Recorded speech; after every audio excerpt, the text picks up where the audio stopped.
Hello students, welcome to Dakshina E-Classroom. Today we are discussing our PT4 paper and we'll start with paper 1. So first question अपन देखते हैं.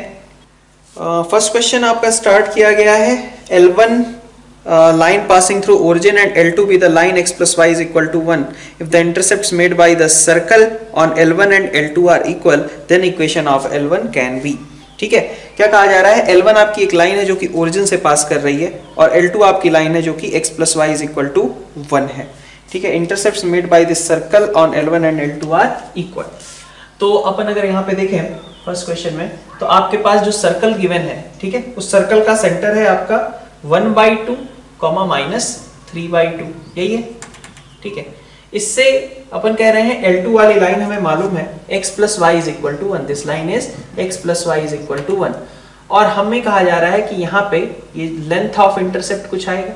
Length of intercept कैसे निकाल सकते हैं? तो वही परपेंडिकुलर वाला मेथड, सिंपल कि भाई ये तो रेडियस ही है और रेडियस कितना हो जाएगा आपका अंडर रूट 1/4 प्लस 9/4. ठीक है, तो this is under root 5/2, right. ठीक है, और ये लेंथ ऑफ परपेंडिकुलर यहाँ से कितना हो जाएगा? -1 डिवाइडेड बाई √2, यही हो जाएगा ना. 1/2 माइनस 3/2 से इस पे लेंथ ऑफ परपेंडिकुलर, तो ये आपका हो गया -√2. ठीक है, मॉड ही लोगे ऑब्वियसली, तो दिस इज योर √2. तो 5/2 -2 है ना. इसकी लेंथ अगर निकालना चाहें हाफ, ये जो पोर्शन है इतना. ठीक है, ये लेंथ कितनी हो जाएगी? Under root 1/2. पूरा मिलाकर के कितना हो गया? 2 टाइम्स √2. ठीक है, तो लेंथ ऑफ इंटरसेप्ट कितनी आ रही है? √2 के बराबर आ रही है. आपको कहा जा रहा है y is equal to mx, क्योंकि लाइन पासिंग थ्रू ओरिजिन की बात कर रहा है, तो L1 आपका कुछ y is equal to mx type का होगा. ठीक है, और अब हम क्या चाहेंगे कि भाई y is equal to mx के लिए भी अगर यही लेंथ चाहिए, तो इसका मतलब है कि इस सेंटर से इस पे भी लेंथ ऑफ परपेंडिकुलर कितनी होनी चाहिए? √2 के बराबर. तो बस यही करना है आपको, -3/2. ठीक है, y is equal to mx पे यहाँ से लेंथ ऑफ परपेंडिकुलर कितना हो जाए? √2 के बराबर हो जाए. तो -3/2 minus m/2 divided by under root over m² + 1 should be equal to √2. बस यही रिक्वायरमेंट है. ठीक है, तो यहाँ से आप सॉल्व करके m की वैल्यूज निकाल सकते हो. ठीक है, क्वेश्चन नंबर 2 देखते हैं. क्वेश्चन नंबर 2 में आपसे क्या बोला जा रहा है कि consider the circle, 2 circles given है, number of common tangents, power of variable point P with respect to circle is same. ठीक है, ठीक है, तो देखो सबसे पहले फर्स्ट ऑप्शन क्या है? Number of common tangent. तो कॉमन टेंजेंट्स का नंबर बताने के लिए हमें क्या करना होगा? सर्कल्स की पोजीशन देखनी होगी. सर्कल इंटरसेक्ट कर रहे हैं, नहीं कर रहे हैं, टच कर रहे हैं, क्या सिचुएशन है, यही देखना होगा. तो अगर हम इन दोनों सर्कल्स के लिए देखें, तो सर्कल के सेंटर क्या है? 0 0 और 1 2.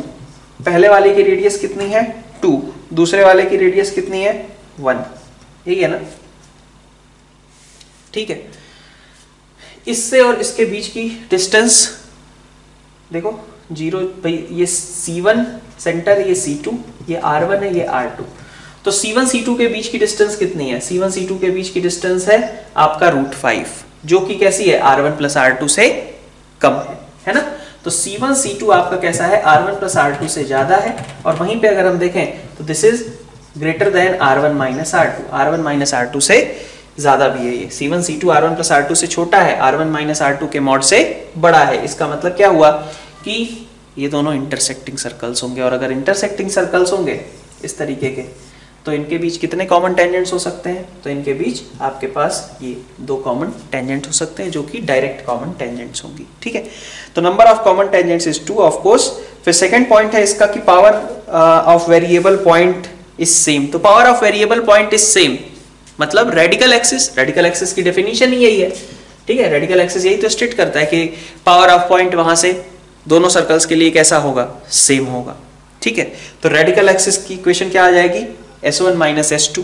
ठीक है, इसका बी पार्ट जो है, ठीक है, S1 - S2 is equal to 0. यही रेडिकल एक्सिस की इक्वेशन हो जाएगी. तो देख लो कितनी आ रही है? 2x आ जाएगी प्लस 4y आ जाएगा -8 आ जाएगा. ठीक है, तो सेकंड भी आपका करेक्ट है. नंबर थर्ड पार्ट क्या है? Sum of y intercepts of both the circles. तो y इंटरसेप्ट मतलब 2 under root f square minus c, यही होता है। तो दोनों के लिए अब आप निकाल सकते हो ना कि under root f square minus c की वैल्यू कितनी आएगी। तो ये आ जाएगा, ठीक है, ये दूसरे वाले सर्कल के लिए। तो 2 अंडर रूट, पहले वाले का कितना है, पहले वाले का f है आपका 0, ठीक है, और ये 4 है, ठीक है। 2 अंडर रूट f2 स्क्वायर, दूसरे वाले का f कितना है, तो दूसरे वाले का f है आपका -2, तो दिस इज 4, ठीक है। और ये कितना रहा आपका C2 कितना है, 4 है, तो ये 0 हो गया और ये आ गया आपका 4 के बराबर, ठीक है। तो आपका थर्ड ऑप्शन इनकरेक्ट हो गया। सर्कल्स आर ऑर्थोगोनल, तो डी ऑप्शन के लिए क्या चेक करेंगे, 2 times G1 G2 plus F1 F2 is equal to C1 plus C2, है ना। तो ये तो 0 के बराबर है, G1 G2 plus F1 F2, C1 plus C2 भी आपका 0 के बराबर है। तो इसका मतलब ये ऑर्थोगोनली इंटरसेक्ट करते हैं। क्वेश्चन नंबर 3 में देखिए क्या कहा जा रहा है, locus of intersection of 2 straight lines passing through 1 0 and -1 0 including an angle 45 degree, ठीक है।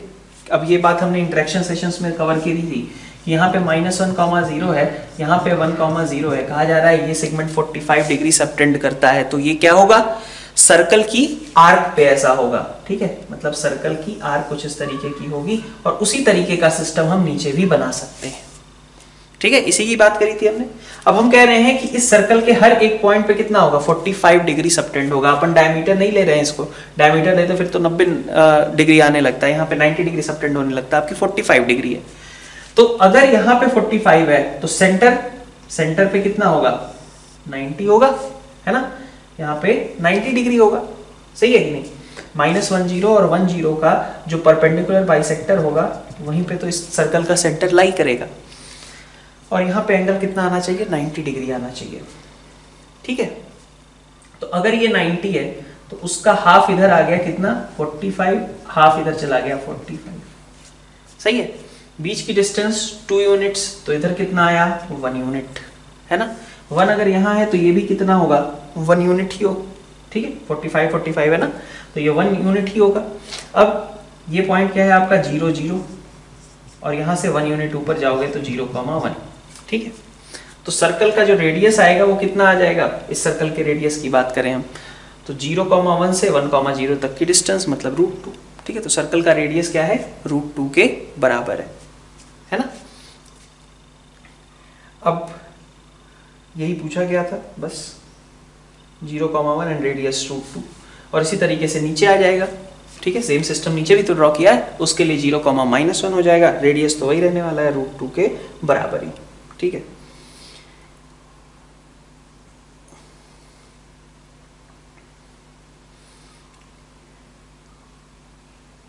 ठीक है, क्वेश्चन नंबर 4 पे आते हैं।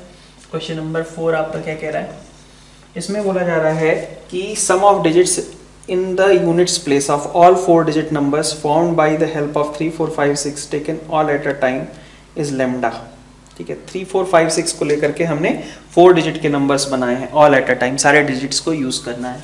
तो बस सिंपल सी बात है यार कि कितने नंबर्स फॉर्म होंगे, 4 फैक्टोरियल 24 नंबर्स, ठीक है।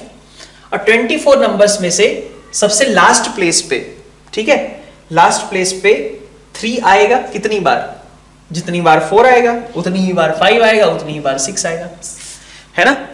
अगर ये x टाइम्स आएगा तो ये भी x टाइम्स लास्ट प्लेस पे, ठीक है। तो अगर अपने यहां पे देखें कि यूनिट्स प्लेस के सारे नंबर्स का सम क्या होगा, तो 6 टाइम्स वहां 3 आ रहा होगा भाई, टोटल 24 नंबर्स ही है ना। 24 नंबर्स में से 6 बार लास्ट प्लेस पे 3 आएगा, 6 बार 4 आएगा, 6 टाइम्स 5 आएगा, 6 टाइम्स 6 आएगा, यही होगा ना, सब बराबर बराबर ही आएंगे। तो अब हम ऐड करना शुरू करें तो 3 4 7 5 12 एंड 6 18, 18 कितनी बार, 6 times, because 3 is counted 6 times, 4 is counted 6 times, 5 for 6 times and 6 is also for 6 times. तो दिस इज 108, मतलब यूनिट्स प्लेस पे जितने नंबर्स आएंगे उनका सम कितना होगा, 108। तो टेंस प्लेस पे भी उतना ही होगा, ठीक है, टेंस प्लेस पे भी यही सारी चीजें आएंगी ना फिर से, तो 108 इंटू 10 होगी लेकिन उसकी वैल्यू, ठीक है। और उसके बाद 108 इंटू 100 होगी 100 प्लेस पे, और उसके बाद 108 इंटू 1000 होगी। सही है बात? ठीक है, तो ये आपके पास नंबर आएगा, सारे जितने भी नंबर्स फॉर्म होंगे उनका सम आ गया। ठीक है, अब हमें पूछा क्या गया है, sum of digits in unit place of all the 4-digit numbers formed by the help of 3, 4, 5, 6 taken all at a time is lambda। तो खैर यूनिट्स प्लेस पे तो सभी का सम कितना आ रहा है, 108 आ रहा है, और lambda is divisible by 12, 7, 27 and 80। तो बस इतना ही आपका डायरेक्टली आंसर आ गया, आसान क्वेश्चन था। ठीक है, फिफ्थ क्वेश्चन में आप देखें, आपको इस वर्ड सबसे पहले पार्कर वर्ड से स्टार्ट किया और कहा गया है इसकी रैंक निकालने के लिए, है ना। तो अपन क्या करेंगे, अपन सबसे पहले देखेंगे कि अगर हम ए से स्टार्ट करते तो हमारे पास क्या क्या था।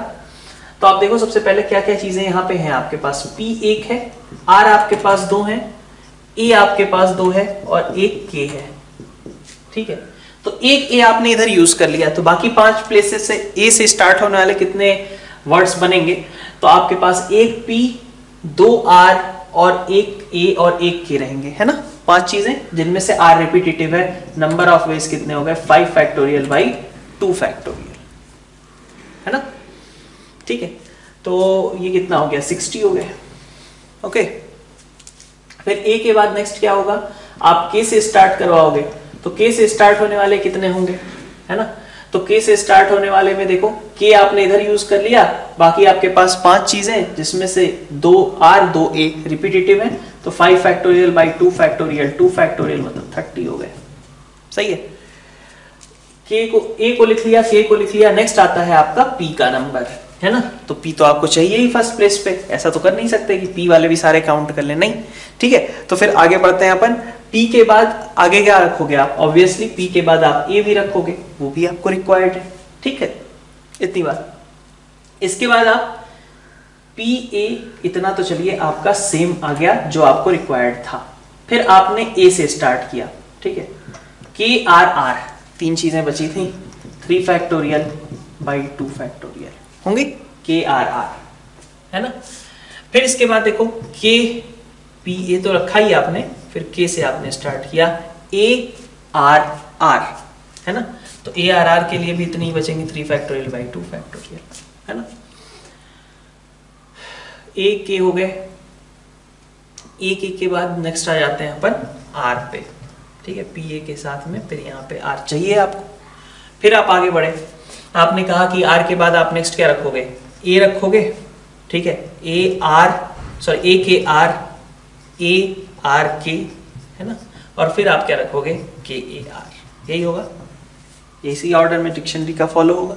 तो 90 ये हो गए, ये 3 ये 3, 96 97 98, दिस वन इज 99। तो आपका जो पार्कर है वो कौन से पे आएगा, 99th इसकी रैंक आ जाएगी। ठीक है, तो फर्स्ट ऑप्शन आपका बिल्कुल करेक्ट है। 50th वर्ड की बात की जा रही है, 50th वर्ड आपका कौन सा होगा, और आर ए ए के पी आर की भी बात की गई है। चलिए डी पार्ट भी यहीं पे देख लेते हैं, आर ए ए, ठीक है, देख लो, आर ए आर मतलब सॉरी, पहले तो आपको आर के लिए देखना है, ठीक है, अलग से यहाँ देखो, आर से स्टार्ट करना है ना। तो आपने ए से स्टार्ट होने वाले 60 थे, के से स्टार्ट होने वाले 30 थे, ठीक है, तो ये दोनों तो रहेंगे ही। फिर पी से स्टार्ट होने वाले भी सारे काउंट कर लें, तो पी से स्टार्ट होने वाले कितने होंगे, तो 5 चीजें हैं जिनमें से 2 आर हैं 2 ए हैं, तो 5 फैक्टोरियल बाई 2 फैक्टोरियल 2 फैक्टोरियल, ठीक है। तो 30 चीजें ये भी आ गई आपके पास, 120 चीजें खत्म हो चुकी हैं।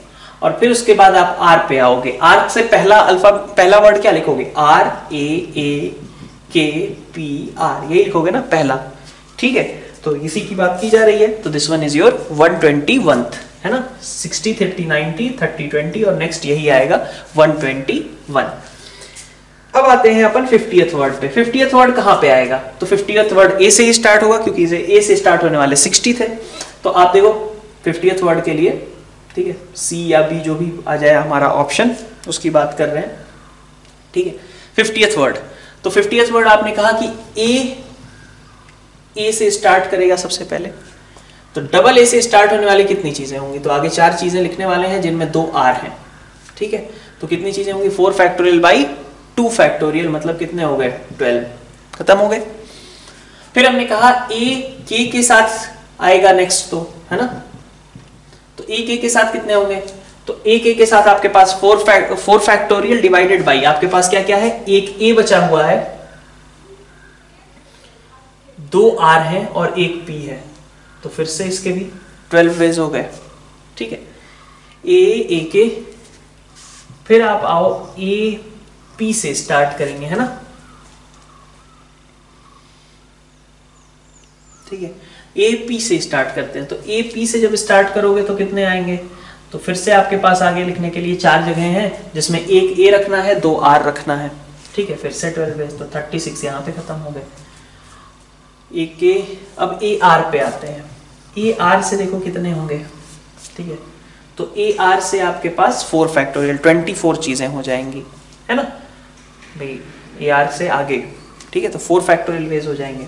देखते हैं ए आर के साथ, देखो अगर स्टार्ट किया आपने ए से, तो आपके पास बचा है के पी और आर, ठीक है, तो कितने वेज हुए, के पी आर से 3 फैक्टोरियल, तो 36 यहाँ पे और 6 यहाँ पे, 42 खत्म हो चुके।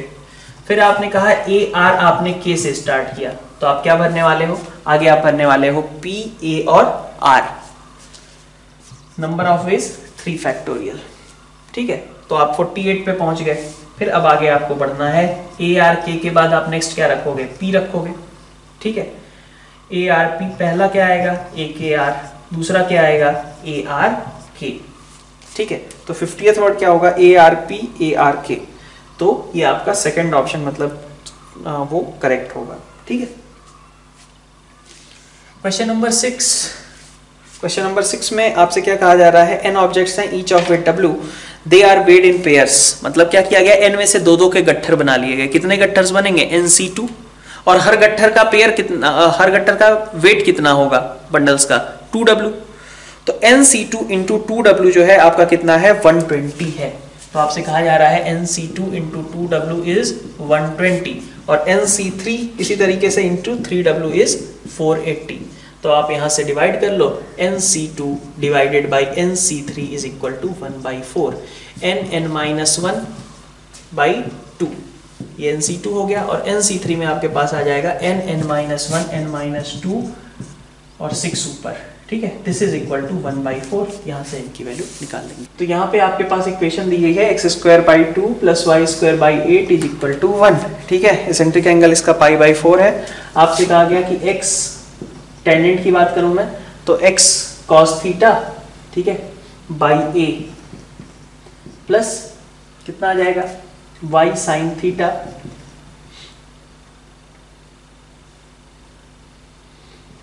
बाई b, है ना, इज इक्वल टू 1, ये आपके पास टेंजेंट की इक्वेशन आ जाएगी। इससे आप निकाल सकते हो a और b, a के लिए मतलब x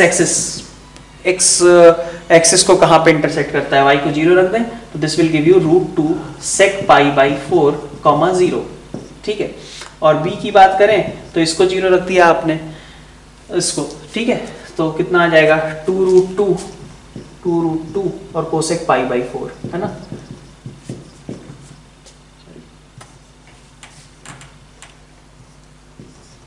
ये आ जाएगा, तो this is your 2,0, this is your 0,4, right. फिर आप नॉर्मल की इक्वेशन लिखनी है, तो नॉर्मल की इक्वेशन भी अभी यहाँ से निकाल सकते हो आप, area of triangle APA dash पूछा है ना, तो ये तो आपको पता चल गया, पी पॉइंट कौन सा है, पी पॉइंट भी लिख ही लेते हैं, पी पॉइंट आपका नॉर्मल आपका, सॉरी पी पॉइंट पे नॉर्मल खींच रहे हो, पी पॉइंट क्या है, एक्सेंट्रिक एंगल π/4, तो √2 cos π/4 2√2 sin π/4, यही है, ठीक है, तो पी पॉइंट भी आपको मालूम है। नेक्स्ट बचता है आपका नॉर्मल, नॉर्मल क्या होगा, इस पॉइंट से पास कर रहा होगा और इस पे परपेंडिकुलर होगा, तो सीधा सीधा वहीं से लिख लें, ये आपका है 1,2, ठीक है, ओके, ये 1,2 वाला पॉइंट है। अब इस पे नॉर्मल आप खींचोगे तो क्या होगा, इसके परपेंडिकुलर और 1,2 से पास करता हुआ, तो नॉर्मल की इक्वेशन भी अब यहाँ से आप लिख सकते हो। तो इक्वेशन ऑफ नॉर्मल के लिए आपने क्या करना है, y-2 is equal to, slope नहीं मालूम अभी, x-1, ठीक है, स्लोप कितनी होगी तो यहाँ से देख लें, इसकी स्लोप आप देख लो कितनी है, ठीक है, तो इसकी स्लोप आपके पास कितनी आ जा रही है, -2, है ना, इसकी स्लोप है आपकी -2, तो यहाँ पे कितनी होगी 1/2, ये नॉर्मल की इक्वेशन हो गई। इसके लिए अब a डैश आप निकाल सकते हो।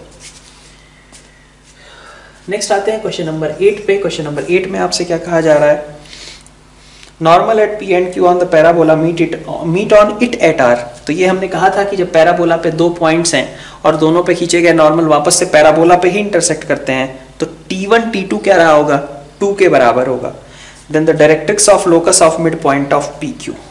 ठीक है, क्या कहा गया, ये आपका पैराबोला, इसका T1 है और ये T2 है, और दोनों पे खींचे गए नॉर्मल्स वापस से पैराबोला पे ही आके इंटरसेक्ट करते हैं। तो आपको क्या करना है, आपको ये सोचना है कि T1 T2 is equal to 2, है ना। तो एक पॉइंट आपका T है तो दूसरा पॉइंट 2/T है ना। तो पॉइंट क्या हो गया आपके पास, आपको लोकस निकालना था T1 T2 के मिड पॉइंट का। तो H के जो मिड पॉइंट होगा T1 T2 का, उसके कोऑर्डिनेट्स क्या होंगे, a T1 square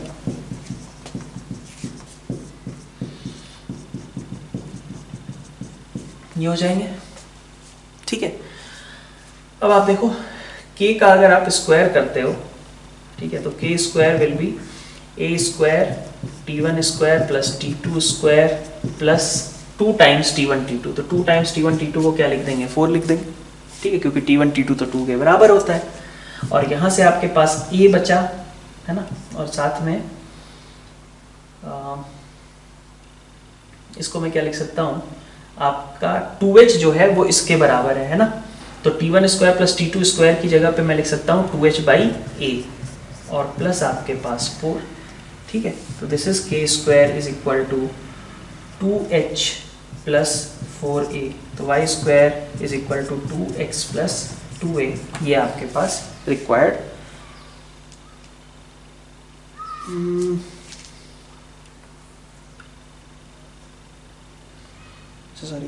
directrix of locus of mid point. ठीक है, तो ये आपके पास लोकस आया अभी। ठीक है, ये पैराबोला है, अब इसकी डायरेक्ट्रिक्स आपको देखनी है। तो इसकी डायरेक्ट्रिक्स क्या होगी, देखो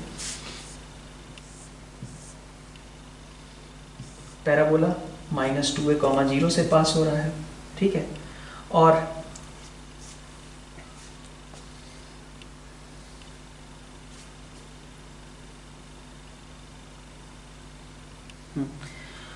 इसका अगर कहें हम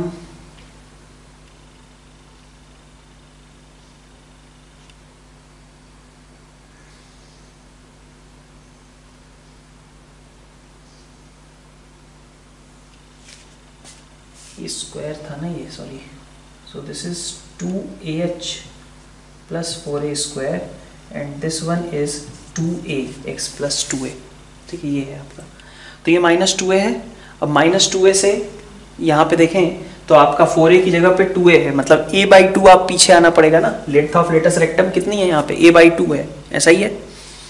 तो आपको क्या करना पड़ेगा, यहाँ से a/2 आगे जाएंगे तो फोकस, यहाँ से a/2 पीछे आएंगे तो आपको मिल जाएगी डायरेक्ट्रिक्स। a/2 पीछे मतलब -5a/2 वाली लाइन। ठीक है, तो ये आपकी डायरेक्ट्रिक्स की इक्वेशन हो जाएगी लोकस के लिए। क्वेश्चन नंबर 9 देखिए। 9th क्वेश्चन में आपसे क्या कहा जा रहा है, कर्व है ये, पैराबोला, एलिप्स, सर्कल और हाइपरबोला कब कब रिप्रेजेंट करेगा। तो अगर लेमडा को मैं -1 रखता हूँ सबसे पहले सर्कल के लिए, तो वो बात सर्कल को तो नहीं रिप्रेजेंट कर पाएगा, क्योंकि वहाँ पे एक्स वाई का कोफिशिएंट आपका बचा रह जा रहा है, x × y का, तो इसलिए सर्कल नहीं हो सकता। फिर आपको क्या देखना है, पैराबोला। पैराबोला के लिए आपका क्या होना चाहिए, h square is equal to AB होना चाहिए। तो आपने h स्क्वायर मतलब कि लेमडा को, h कितना है आपका, लेमडा है। ठीक है, तो लेमडा का square is equal to a × b। a × b मतलब लेमडा -1 लेमडा -1 के बराबर हो जाए। तो अगर लेमडा को 1/2 रखते हो तो ऑब्वियसली ये सेटिस्फाई हो रहा है, इसका मतलब कि ये पैराबोला बन जाएगा। ठीक है, ए ऑप्शन आपका करेक्ट है। बी ऑप्शन की बात करें, बी ऑप्शन में आप एलिप्स की बात कर रहे हो, तो यहाँ h square minus a b देख लो। अगर ये आपका h square minus a b आपका अगर नेगेटिव है तो ये इलिप्स हो जाएगा। और इसी तरीके से हाइपरबोला के लिए आप चेक कर लो कि h square minus a b क्या पॉजिटिव आ रहा है क्या, बस। ठीक है, तो ये स्ट्रेट फॉरवर्ड थियोरेटिकल क्वेश्चन है। क्वेश्चन नंबर 10 में देखिए क्या कहा जा रहा है कि x plus y plus lambda is a common tangent to parabola and ellipse. तो y square equal common tangent slope form पे चले जाना चाहिए हमें, ठीक है। तो y इज इक्वल टू मान लिया मैंने mx plus a by m, यही रहता है, ठीक है। दूसरे वाली इक्वेशन को मैं ऐसे लिख लेता हूं, x square by alpha plus y square divided by alpha by 2 is equal to 1। उसने m दे रखा है बट m से कंफ्यूजन ना हो इसलिए मैंने उसको अल्फा मान लिया, ठीक है। तो अब इसके लिए टेंजेंट की इक्वेशन क्या आएगी, y is equal to m x plus minus under root a square m square plus b square, ठीक है, इतनी ही आएगी। तो आपको क्या करना है, इसको बराबर करना पड़ता है ना, कोफिशिएंट्स कंपेयर करें तो ये दोनों आपके बराबर होने चाहिए because both of them are representing the same line. So 1 by m square is equal to alpha m square plus alpha by 2, 1 by m square is equal to alpha m square plus alpha by 2, है ना। और अच्छा, x plus y plus lambda ही आपका common tangent है, मतलब आपको पता है कि वो कॉमन टेंजेंट की स्लोप कितनी है, -1। तो m की जगह -1 रख दो, तो m की जगह आपने -1 रख दिया तो आपको पता चला ये 1 is equal to alpha plus alpha by 2, so alpha is equal to 2/3, ठीक है, ये आपका 2/3, ओके। अब -1 पॉइंट, जो -1 स्लोप वाली लाइन होगी, टेंजेंट होगी, वो पैराबोला को कहाँ पे टच करेगी, तो हमने कहा था कि अगर t पॉइंट पे कोई टेंजेंट खींचते हो तो उसका रेसिप्रोकल होता है, उसका रेसिप्रोकल ही स्लोप हो जाता है टेंजेंट का। t पॉइंट पे खींची गई टेंजेंट का स्लोप क्या होता है, 1/t। तो -1 के करस्पॉन्डिंग पॉइंट ऑफ टेंजेंसी क्या रहा होगा, इसका रेसिप्रोकल -1 के बराबर। तो इसका मतलब कि आपके पास at स्क्वायर 2at में t की जगह पे आप -1 रख दो, a -2a, ठीक है। और a की वैल्यू कितनी है, तो a की वैल्यू है आपकी 1 के बराबर। तो 1, -2 पे ये पैराबोला को कॉमन टेंजेंट टच करेगी। इलिप्स को कहाँ पे टच करेगी, तो इलिप्स के लिए भी निकाल लेते हैं। इलिप्स का अल्फा तो पता चल गया, तो इसका पॉइंट ऑफ कांटेक्ट अगर निकालना है तो आपको किसका यूज करना पड़ता था, पॉइंट फॉर्म का टेंजेंसी के। तो x(x1) by a plus x(x1) by a square plus y(y1) by b square, ठीक है, इज इक्वल टू 1, ठीक है। And this should be compared with हमारा जो m इज इक्वल टू -1 है, मतलब जो लाइन की इक्वेशन थी, ठीक है, यही है। अगर m की जगह -1 रख दें तो हमारा कॉमन टेंजेंट निकल आता है। तो m की जगह आपने -1 रखा तो आपको लाइन की इक्वेशन मिल गई, x plus y plus 1 is equal to 0, ठीक है। x1 y1 पॉइंट पे अगर आप टेंजेंट खींचते हो तो वो ये है, और वो टेंजेंट की इक्वेशन क्या है, यही है। कोफिशिएंट्स कंपेयर कर लें तो अगेन आपके पास आ जाएगा x1 divided by alpha by 1 is equal to y1 divided by alpha, है ना, बाई 2, यहाँ पे 1 इज इक्वल टू -1/1। अल्फा की वैल्यू पता है, x1 और y1 आप निकाल सकते हैं यहाँ से, ठीक है। क्वेश्चन नंबर 11 में देखिए क्या बोला गया। क्वेश्चन नंबर 11 में आपसे बोला जा रहा है कि equation of circle with center 4 3 and touching the circle x square plus y square equal to 1, ठीक है, सर्कल को टच करता है। तो आप सीधा सीधा देख लो, ऑप्शंस में से ही देख लो डायरेक्टली कि भाई C1 C2, ठीक है, कौन सा ऐसा सर्कल है, ठीक है। ये सर्कल का तो पता है आपको 0 0, अच्छा ये भी आपको बता दिया गया यार कि सर्कल का सेंटर कितना रखना है, 4 3 रखना है।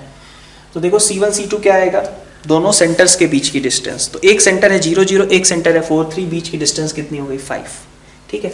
तो C1 अगर टच कर रहे हैं तो C1 C2 is equal to R1 plus R2 होना चाहिए, या तो R1 माइनस R2 होना चाहिए, यही होता है ना, या तो ये हो जाए या तो ये हो जाए, ठीक है। आपको पता है R1 के बारे में कि R1 आपका कितना है, 1 के बराबर है। तो इसका मतलब 5 is equal to 1 plus R2 और 1 माइनस R2, ठीक है। तो 1 प्लस R2 अगर 5 के बराबर है तो R2 की वैल्यू कितनी होगी, 4, ठीक है। और यहां से अगर देखें तो पॉसिबिलिटी आ रही है R2 की 6, ठीक है। तो आप 4 3 सेंटर के साथ अगर 4 रेडियस का सर्कल खींच दो, चाहे 6 रेडियस का सर्कल खींच दो, तो ये जो है आपका रिक्वायर्ड सर्कल्स आपको मिल जाएंगे। तो क्या होगी इक्वेशन, 4 3 सेंटर रखना है और 4 रेडियस, या फिर 4 3 सेंटर रखना है 6 रेडियस। यही आपकी इक्वेशन हो जाएगी।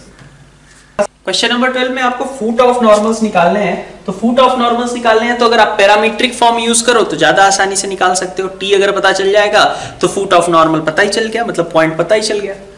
तो y -4, ठीक है, शिफ्टेड है पैराबोला तो उसका ध्यान रखना, ठीक है। y is equal to minus t x plus 280 plus 80 cube, normally यही होती है इक्वेशन, लेकिन हमें क्या करना पड़ेगा, y की जगह y -4 रखना पड़ेगा और x की जगह पे x प्लस 2, तो माइनस टी एक्स प्लस 2, ठीक है, माइनस टी एक्स प्लस 280, ए कितना है आपका 2 है, प्लस 80 क्यूब, इससे पास करता है 8,8 से सेटिस्फाई करा दें, तो 4 is equal to minus 60 plus 2t cube, है ना।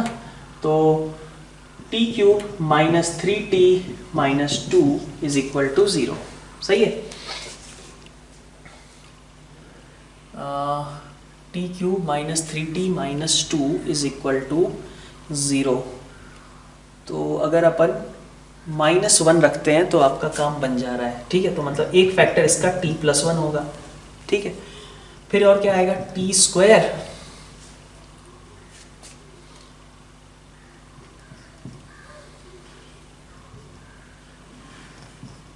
ठीक है, तो t प्लस 1 का होल स्क्वायर, क्योंकि एक t प्लस 1 इसमें है, एक t प्लस 1 यहाँ पे, t minus 2 is equal to 0।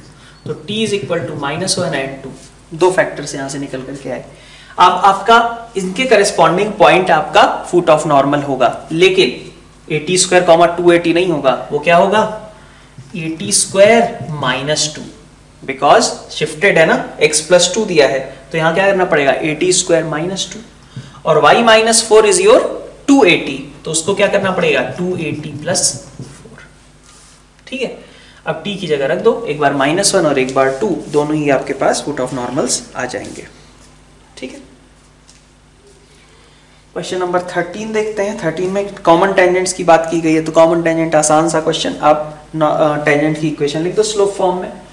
y is equal to mx plus minus under root, पहले वाले के लिए क्या आएगा 16m स्क्वायर प्लस 9, दूसरे वाले के लिए क्या आएगा 9m स्क्वायर प्लस 16, ठीक है।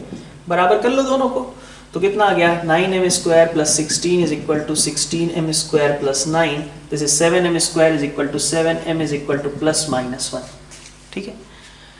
तो y is equal to x plus 5, है ना, ठीक है।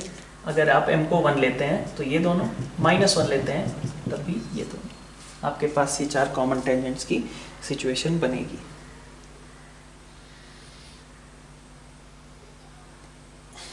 ठीक है, 13 के बाद देखते हैं क्वेश्चन नंबर 14। 14 में क्या कहा जा रहा है, equation of tangent to parabola which is normal to the circle, ठीक है। नॉर्मल टू द सर्कल का मतलब क्या होता है, सर्कल के सेंटर से पास करता होगा, बस सर्कल के सेंटर से पास करने वाली कोई भी लाइन जो है नॉर्मल का काम करती है।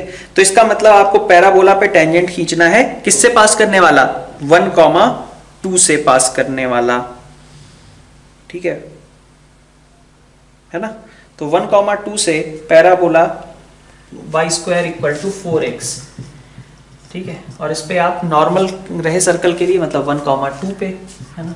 अब आप देखो, वैसे देखा जाए तो 1,2 आपका इसी का पॉइंट है, इसको सेटिस्फाई भी करता है, तो सीधा सीधा इक्वेशन लिख दी हमने, ठीक है। पॉइंट फॉर्म से ही लिख दो, y1 is equal to 2 times x plus x1, ठीक है। So 2y is equal to 2x plus 1। Comprehension section देखते हैं अपना। सबसे पहला क्वेश्चन आपको क्या दिया गया है कि दो पैराबोलाज हैं और a वेरी कर रहा है, तो locus of vertex of CA की बात की गई है। तो बहुत आसान सा क्वेश्चन दिया हुआ है आपका, क्वेश्चन नंबर 15 अगर देखा जाए तो देखो, y is equal to x square by 4 minus ax plus a square plus a minus 2, ठीक है। तो वर्टेक्स आप निकालना चाहो निकाल सकते हो यहां से, -b/2a क्वाड्रेटिक वाले तरीके से वर्टेक्स निकाल सकते हो ना, -b/2a माइनस d/4a, वर्टेक्स का जो कोऑर्डिनेट होता है वो यही होता है, निकाल सकते हैं। अपन ऐसे ही देख लेते हैं एक बार।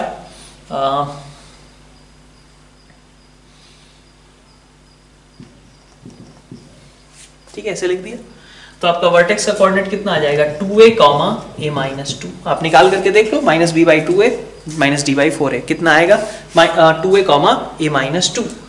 तो 2a, a माइनस 2 का आपको लोकस लिखना है, तो बहुत आसान सी बात है, a को एलिमिनेट करना बहुत इजी हो गया कि k आपका h बाई 2 इज a, है ना, और k प्लस 2 इज a।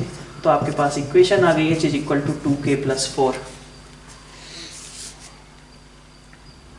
ठीक है, अब आप लिख लो इसको equation x minus 2y is equal to 4, बस। ठीक है, तो आसान सा क्वेश्चन था ये। नेक्स्ट देखते हैं क्वेश्चन नंबर 16 में क्या कहा जा रहा है कि m1x प्लस c1 और m2x प्लस c2 आपके कॉमन टेंजेंट्स हैं। ठीक है, then the value of m1 plus m2 is less than. तो कॉमन टेंजेंट्स की बात की गई है।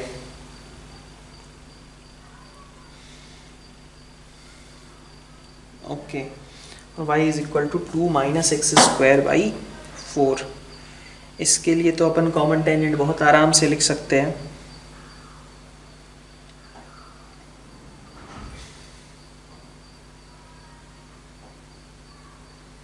ठीक है, तो इसके लिए कॉमन टेंजेंट अपन लिखने की कोशिश करते हैं। y is equal to 2 minus x square by 4 के लिए टेंजेंट की इक्वेशन क्या आएगी? तो अगर इसको लिख लिया जाए ऐसा कन्वर्ट करके, तो x square is equal to आपका x square by 4 is equal to 2 minus y, तो 4 इंटू वाई माइनस 2, है ना, है ना। अब आपके पास इक्वेशन क्या बनेगी, y is equal to m x minus a m square, यही होता है कायदे से। ठीक है, लेकिन यहाँ पे y की जगह y माइनस 2 आ जाएगा। एम एक्स तो ठीक है, माइनस ए कितना है आपका -1, तो प्लस हो जाएगा, और एम स्क्वायर। ठीक है, ये आपके पास टेंजेंट की इक्वेशन आएगी, y minus 2 is equal to m x plus m square. Second वाले के लिए भी आपको 3 दिया हुआ है, तो आप उसको यूज कर लो। y is equal to x square by 4 minus 3x और 9 प्लस 3 मतलब 10, है ना। ठीक है, इसको मैं ऐसा लिख देता हूं। ठीक, तो अगर ये लाइन इस कर्व के लिए टेंजेंट का काम कर रही है, तो दोनों को जब हम साइमल्टेनियसली सॉल्व करें तो हमारा जो क्वाड्रेटिक बनना चाहिए उसका d कितना होना चाहिए, 0 के बराबर। भाई ये लाइन इस कर्व के लिए टेंजेंट का काम करती है, क्या करते हैं अपने इस लाइन को इसके साथ सेटिस्फाई किया, d इक्वल टू 0 कर दिया। तो इस दोनों को साइमल्टेनियसली सॉल्व करना अगर शुरू करते हो तो क्या आएगा, mx plus m square plus 2 is equal to x square by 4 minus 3x plus 10, यही आएगा। तो आपके पास x में एक क्वाड्रेटिक दिख रही है, इस क्वाड्रेटिक का आपको d इक्वल टू 0 कर देना है। ठीक है, तो एक्स स्क्वायर के साथ आपको क्या दिख रहा है 1/4, x के साथ आपको क्या दिख रहा है -3 माइनस m। ठीक है, और साथ में क्या दिख रहा है 8 minus m square is equal to 0, इसका आपको d 0 करना है। ठीक है, तो 3 प्लस m का होल स्क्वायर, इसका होल स्क्वायर करें चाहे इसका करें बात बराबर ही है। -4 times ac, a is 1/4, c is this much is equal to 0। यहाँ से आप m की वैल्यूज निकाल लो, m की वैल्यू निकाल लो, आपके पास लाइन की इक्वेशंस आ जाएंगी यहाँ से। नेक्स्ट देखते हैं सेकंड कॉम्प्रिहेंशन जो है आपका क्वेश्चन नंबर 17। इसके लिए क्या दिया गया है, कंसीडर एन इलिप्स, ठीक है, and parabola. If a common tangent to the ellipse and parabola meets the coordinate axis at a and b respectively. ठीक है, कॉमन टेंजेंट कहा जा रहा है इलिप्स और पैराबोला का, तो फिर से वही चीज x square by 4 alpha y square by alpha is equal to 1। इसका अगर आप टेंजेंट की इक्वेशन लिखते हो तो y is equal to m x plus minus under root a square m square plus b square, a square m square plus b square. और parabola के लिए y is equal to m x plus a by m, ये होता है। ठीक है, दोनों बराबर कर लीजिए, तो 4 alpha m square plus alpha is equal to 4 by m square, इन दोनों को बराबर कर दिया कोफिशिएंट्स कंपेयर करके। ठीक है, तो खैर आपसे पूछा क्या जा रहा है, आपसे पूछा जा रहा है कि कॉमन टेंजेंट जो है वो कहाँ पे मीट करता है कोऑर्डिनेट एक्सिस को। तो कोऑर्डिनेट एक्सिस को कहाँ पे मीट करता है, अगर मैं इस इक्वेशन के रिस्पेक्ट में देखूं तो कहाँ पे मीट करेगा, जहां पे एक बार x 0 हो जाए एक बार y 0 हो जाए। तो x को आपने 0 किया तो y की वैल्यू आ गई 2/m। ठीक है, और आपने y को 0 किया तो x की वैल्यू आ गई -2/m स्क्वायर, 0। ठीक है, common tangent to a and b, locus of mid point of a b. तो ये आपका ए रहा, ये आपका बी रहा। तो mid point h is equal to -1/m स्क्वायर, k is equal to 1/m। ठीक है, तो m की जगह पे 1/k रख दें।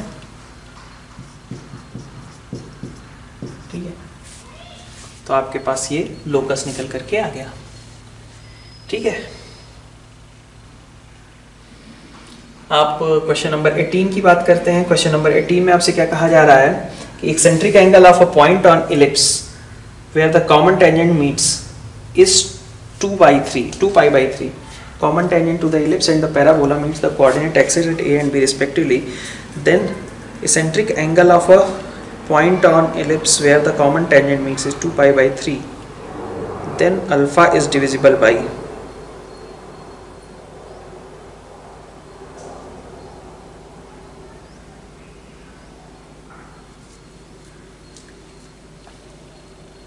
अच्छा अल्फा की बात कर रहे हैं। ओके,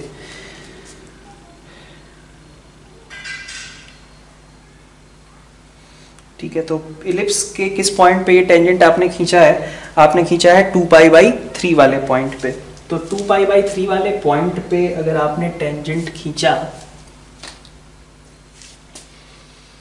तो उसकी इक्वेशन क्या रही होगी?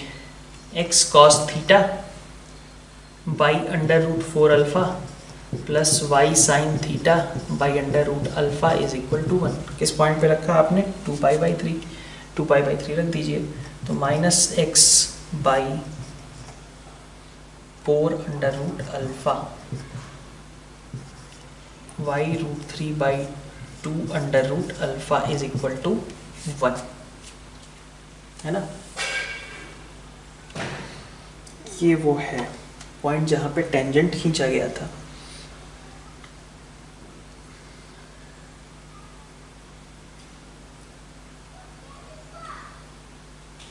ठीक है, तो इसकी स्लोप कितनी आ रही है? इसकी स्लोप यहां से निकाल सकते हैं ना अपने। इसकी स्लोप है आपके पास 1/4 √अल्फा डिवाइडेड बाई √3 और 2 √अल्फा आपका ऊपर चला गया, अल्फा अल्फा कैंसिल, ये आ गया 1/2 √3।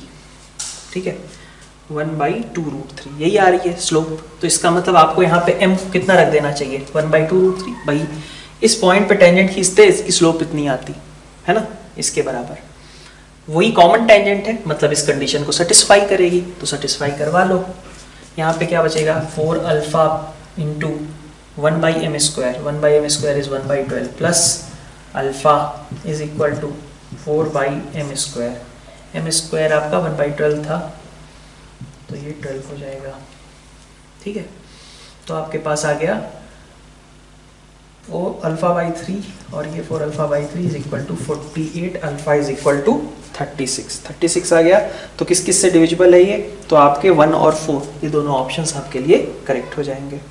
ठीक है, तो ये आपका 17th का आंसर रहा और ये रहा आपके लिए 18th के लिए। क्वेश्चन नंबर 19 देखिए, 1920 वाला जो कॉम्प्रिहेंशन दे रखा है, इसमें देखिए 19th में क्या कहा जा रहा है कि 4 एप्पल्स हैं, 5 oranges, 6 bananas, if all fruits of same species are alike, the number of ways in which 13 or more fruits can be selected। Simple सी बात है, मल्टीनोमियल थ्योरम का बेसिक क्वेश्चन कि 4 एप्पल्स हैं, x की पावर 0, x की power 1, x की power 2, x की पावर 3, x की पावर 4।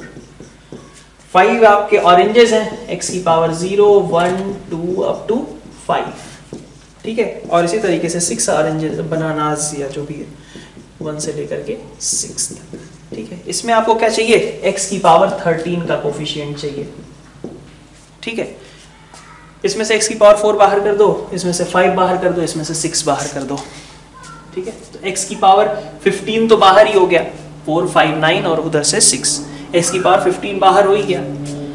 तो x की पावर 15 और यहाँ बचेगा क्या? x की पावर -5 से लेकर के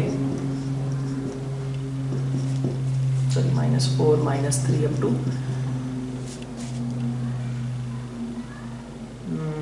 कितना, x की पावर 4 बाहर किया ना हमने, तो 4 बाहर किया तो -4 से स्टार्ट होगा अप टू x की पावर 0। फिर यहाँ से 5 बाहर किया तो x की पावर -5 -4 अप टू 0। फिर ऐसे ही x की पावर -6 x की पावर -5 अप टू x की पावर 0। इसमें से आपको क्या करना है, x की पावर 13 निकालना है। तो x की पावर 15 तो यहीं पे है, आगे वालों में से कितना निकालना होगा फिर, x की पावर -2। तो इफेक्टिवली आपको x की पावर -2 निकालना है in this bracket and this bracket. तो -2 कैसे कैसे निकाल सकते हो, तरीके देख लेते हैं, ठीक है। 1 से 0 निकाला, 1 से 0 निकाला, 1 से -2 निकाला, तीनों में अवेलेबल है -2। तो ये 0, 1 से 0, 1 से -2, एक बार यहां से 0, यहां से -2, यहां से 0, एक बार -2, 0 और 0, 3 तरीके हो गए। और क्या हो सकते हैं, 0 उठा लो, -1 -1 -1 -1 0 -1 0 एंड -1, ठीक है।